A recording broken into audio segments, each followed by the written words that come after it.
کافی دن ہوئے آپ سے گفتگو کیے اور ایک بار پھر لوگ مجھ سے سوال کرتے ہیں کہ کافی عرصہ بیت گیا اور یہ آپ کی خاموشی کا سبب کیا ہے؟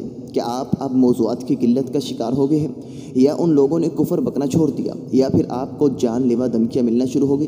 لہذا ہر قسم کی پریشانی و مصائب سے بچنے کے لیے شاید آپ جسے اپنا مشن سمجھتے تھے اس ادھورے مشن کو ادھورا چھوڑ دیا ہو۔ کیا وجہ ہے؟ تو میں نے سمجھا کہ آپ سب جو مجھے سننے والے ہیں، جتنے بھی جیسے بھی ہیں، اس کا جواب سماعت فرما لیں۔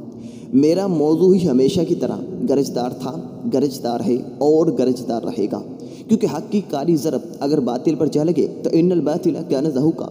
اس گرجدار موضوع کو خاموشی کی صورت دی جا رہی ہے۔ دیکھیے، یہ صرف ملک پاکستان کا نہیں بلکہ پورے عالم اسلام کا ایک خطرناک المیہ ہے، اور اگر جان لیوا کہوں تو شاید کوئی حرج کی بات نہیں، کیونکہ حق کے مقابلے میں باطل کی ترویج کسی بھی مومن کے لیے وبال جان بن سکتا ہے۔ المیہ یہ ہے کہ آج تک جب بھی کسی موحد اہل حق اہل توحید نے شرک کرت، کفر کرت، بدعات اور رسم و رواج کرت، معاشی اور سماجی برائیوں کرت قرآن سے کرنے کی کوشش کی، تو وقت کے جاگیرداروں نے جابر اور سرکش اور باطل کی ترویج کرنے والوں کی حمایت میں، ان کی مدد میں اپنے ہی مسلم موحد بھائیوں کی گردنوں پر چھری چلائی۔ یعنی بات کو ایک جملے میں بیان کروں تو ہمیشہ حق والوں کی راہ میں رورے اٹکائے گئے، انہیں پریشان کیا گیا۔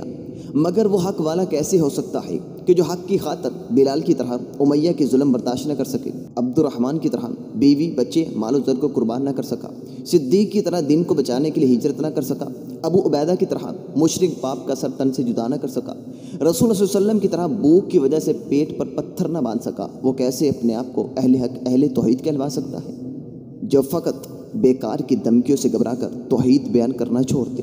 خیر، اگر تم میری آواز کو اس پلیٹ فارم سے بند کروانے میں کامیاب ہو گئے ہو تو اسے اپنی کامیابی مت تسلیم کرو۔ ہم قانون کے بھی رکھوالے ہیں اور توحید کی آڑ میں آنے والے ہر قانون سے عاری بھی ہے۔ ابھی میں دنوں کے بدلنے کے انتظار میں ہوں، کیونکہ وَتِلْكَ الْأَيَّامُ نُدَاوِلُهَا بَيْنَ النَّاسِ۔ لیکن حضرت، تب تک تم میری آواز کو بند نہیں کروا سکتے جب تک میرے ضمیر کی آواز زندہ ہے، اور اسے وہی خاموش کروا سکتا ہے جو اس کا حقیقی مالک ہے۔